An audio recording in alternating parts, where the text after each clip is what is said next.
We're going to change a little way you think about something, hopefully, here. For since the creation of the world is invisible, there's no word there in the Greek, it says qualities here, it was inserted, have been clearly seen.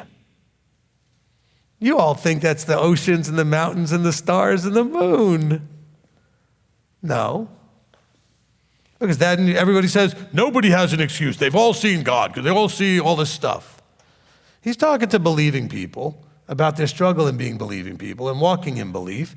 And he's saying that since the beginning of creation, there have been those who are walking this out right and the right way, and you've been able to see his qualities clearly displayed by those who listened and obeyed and walked this out right. Ooh, that's a little different, isn't it? Because it doesn't mention the creation itself here. It says, since creation of the world, not because of the creation of the world, his invisible qualities have been seen clearly, being understood from what has been made. What was made? Man. Okay? And what has been made, both his everlasting power and might is for them to be without excuse. In other words, we got to see what Abraham did, Isaac did, Jacob did, Noah did, right?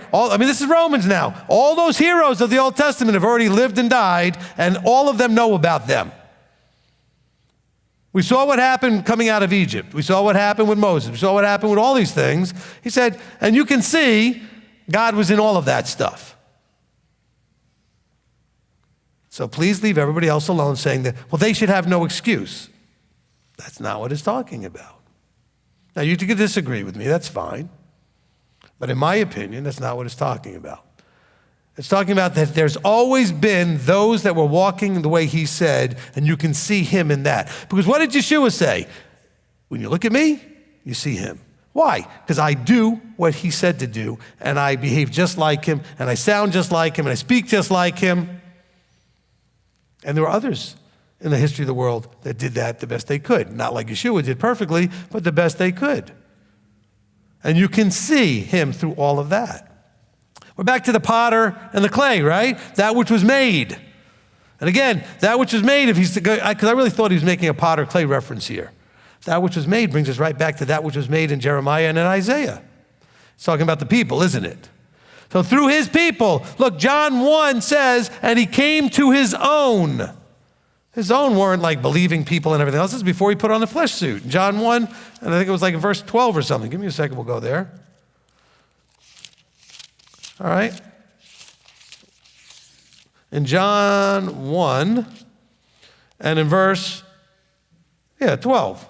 Well, in verse 12 it says, many has received him. Okay, so verse 11 says he came to his own did not receive him, but as many as received him, to them he gave authority to be children of Elohim, to those believing in his authority.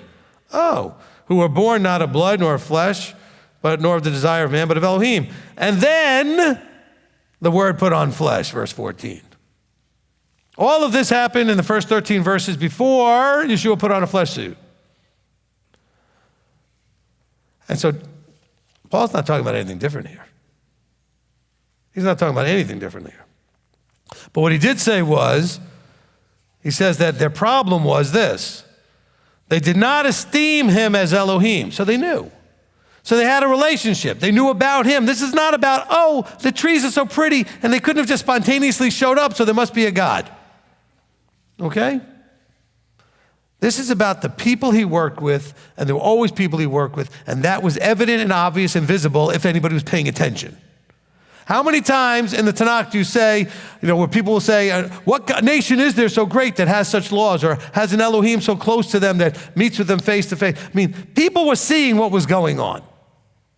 There was always things that were going on. One of these days, I just want to go through the New Testament chapter, every book, because this is the only way we're ever going to get this. Okay? Here's the problem, though. They didn't esteem him as Elohim. Although they knew Elohim, they didn't esteem him as Elohim. Now remember, the comparison is going to be later to what? In verse 23, idolatry, making things out of stone, making things that look like birds or people or animals or four-legged creatures or whatever.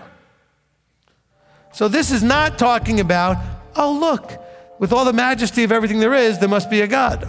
People can come to that conclusion, but they're going to get that this is Elohim, not whatever they want to make up. People looked at nature and they started worshiping nature. and thought nature was a god. So we're talking about people here.